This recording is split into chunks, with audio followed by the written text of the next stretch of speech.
Hello friends, હું છું doctor Urvi Patel. Part 1માં આપણે જોયું કે એસિડ રિફ્લક્સ અને GERDના સિમ્ટમ્સ શું છે. પાર્ટ 2માં આપણે જોઈશું કે એના કારણો શું છે. તો એસિડ રિફ્લક્સ યા GERD થવાના કારણો, બેઝિક કારણો શું છે? તો ફર્સ્ટ છે એડિક્શન.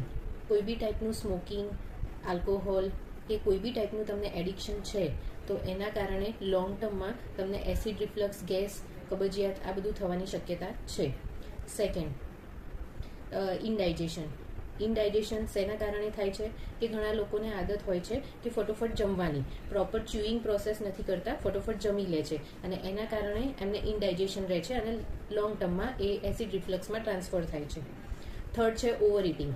ભૂખ નથી તો બી ખાવાનું. ઘણા લોકોને આદત હોય છે કે હરતા ફરતા કંઈ જ મોઢામાં નાખી અને આખો દિવસ ચાલુ જ હોય છે મોઢું. તો એ ઓવર ઇટિંગના કારણે તમારું ડાયજેશન પ્રોપર થતું નથી અને તમને એસિડ રિફ્લક્સની સમસ્યા લોંગ ટર્મમાં થતી હોય છે. Then lack of exercise. ઘણા બધાને અત્યારે બેઠાડું જીવન જ હોય છે. જોબ પર 8-10 કલાકની જોબ હોય છે જેમાં બેસી રહેવાનું હોય છે, કોઈ ટાઈપની એક્સરસાઇઝ હોતી નથી અને એના કારણે તમારું વેટ ગેઇન થાય છે, વેટ વધે છે અને એના પછી એ હોર્મોનલ ચેન્જીસના કારણે તમને ઘણા બધા સિમ્ટમ્સ આવે છે, જેમાંનું એક છે એસિડ રિફ્લક્સ, ગેસ થવો, હેવીનેસ લાગવું પેટમાં, બ્લોટિંગ રહેવું. પછી છે સ્ટ્રેસ અને એન્ઝાયટી.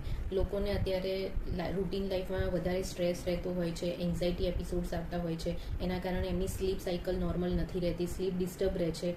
તો આ એક કારણ બી છે કે જેના કારણે તમને બ્લોટિંગ, એસિડિટી, ગેસ, કબજિયાતની તકલીફ થઈ શકે છે. ધેન જંક ફૂડ અને કોલ્ડ ડ્રિંક્સ યા કોઈ બી કેફીન વસ્તુ જેમ કે કોફી છે, ટી છે, જેને વધારે લેવાની આદત હોય, જેમ કે કોફી અમુક લોકો દિવસમાં 3-4 વખત પીતા હોય છે, ચા 4-5 વખત પીતા હોય છે, જંક ફૂડ મહિનામાં 5-6 વાર ખાવાની આદત હોય છે. તો એવા લોકોને બી થોડા સમય લોંગ ટર્મ પછી એમને એસિડ રિફ્લક્સના સિમ્ટમ્સ આવતા હોય છે. આ હતા રૂટ કોઝ, કારણો એસિડ રિફ્લક્સ અને GERD થવાના.